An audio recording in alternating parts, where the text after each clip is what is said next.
halkan ka jeedinaynaa shir jaraa'id oo ku saabsan anshax marin annagoo ah guddida anshaxa iyo xalinta khilaafaadka markaanu aragnay xeerka guud ee doorashooyinka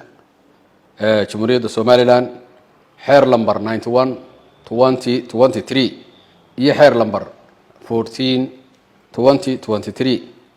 markaanu aragnay xeer nidaamiyayaasha guddida anshaxa iyo xalinta khilaafaadka iyo kormeerka doorashooyinka xeer lambar 06 2024 qodobkiisa 11aad faqradiisa ja una dhigan sidan ka joojin xisbi iyo urur ama murashax iyo murashaxiintaba muddo cayiman in uu sameeyo kulamo dadweyne bannaan baxyo ama dowlado siyaasadeed ololo doorasheed iyo wixii la mid ah faqradiisa ja una dhigan sidan ka joojin ololaha doorashada qayb ahaan ama gebi ahaanba markaanu aragnay warqadii uu komishanka doorashooyinka qaranku soo saaray 20kii bisha ee ujeedadeedu ahayd timeline-ka ama xilliga la bilaabayo ololaha doorashada iyo xilliga la dhameynayo taasoo u kala cadeynaysay in 2 saacadood oo habeenkii loo ogol yahay xisbi iyo urur kasta in uu diyaarsado qalabkiisa iyo nidaamkiisa uu ku ololeyn doono baritoole oo 2 saacadood oo ka bilaabmaya 8 fiidnimo ilaa iyo 10 habeenimo maalinimada dambana 6 subaxnimo iyo ilaa 6 maqribnimo ee dambe uu gudan doono ama qaadan doono ololihiisa doorashada markaanu aragnay in xisbiga kulmiye uu galay xadgudubyadan hoos ku xusan xisbiga kulmiye wuxuu bilaabay ololihiisa 6 fiidnimo isla markaana ilaa iyo habeenkii oo dhan uu watay taasoo aan loo ogolayn oo aan xeerarku u ogolayn in uu habeenkii sidaa u ololeeyo markaanu aragnay waxa ay mareen oo ah inay dhammaan guddigii habeenkii marayeen wadooyinka iyagoo sita sameecadihii iyo mikrafoonadii iyo waxyaalihii ka reebanaa in ay ku ololeeyaan markaanu aragnay xisbiga kulmiye in uu sameeyey isdhexgalka rag iyo dumar taasoo dhalinyaradu ay gawaarida wada fuuleen oo aan iyadana xeerarku ogolayn markaanu aragnay waxa ay isticmaaleen khayriyada magaalada Hargeysa taas oo dhammaan ururadii iyo xisbiyadii ka horeeyay iyagu aan loo ogolaanin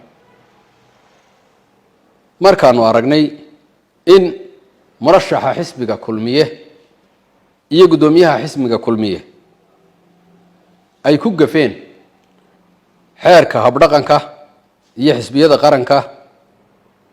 iyo ururada siyaasadda xeer lambar 02 2024 qodobkiisa 9aad faqradda 1aad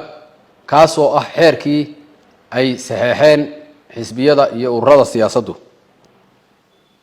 sidaasi la mid ah markaanu aragnay xisbiga wadani in ay galeen iyaguna xadgudubyadan hoos ku qoran in ay galeen xilligii diyaar garowga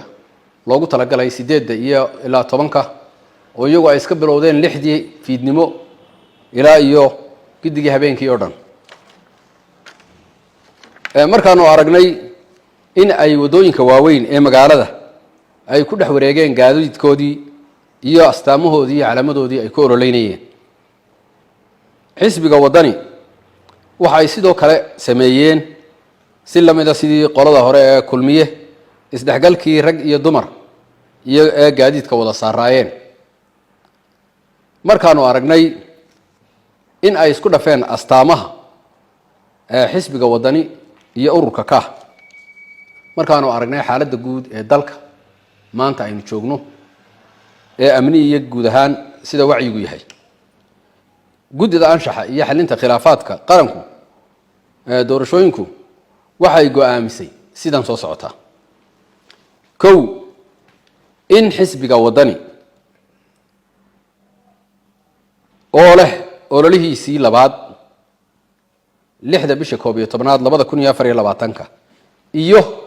xisbiga kulmiye oo leh ololihiisii labaad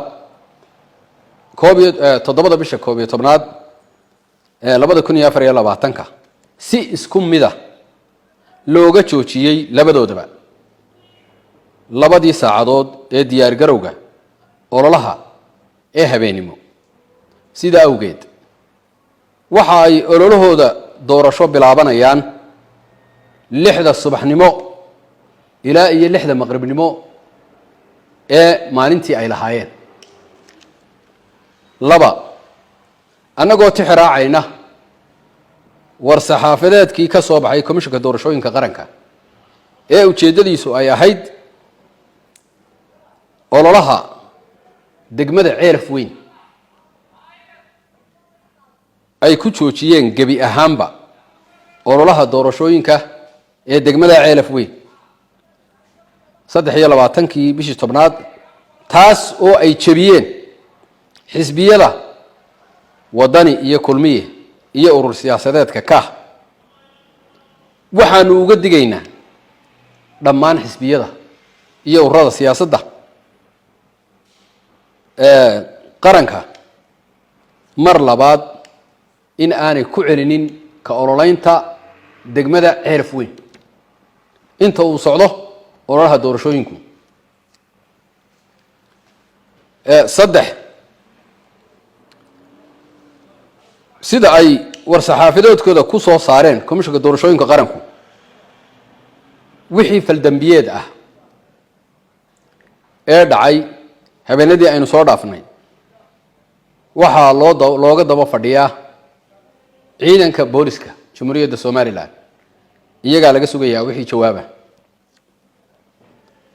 afar waxa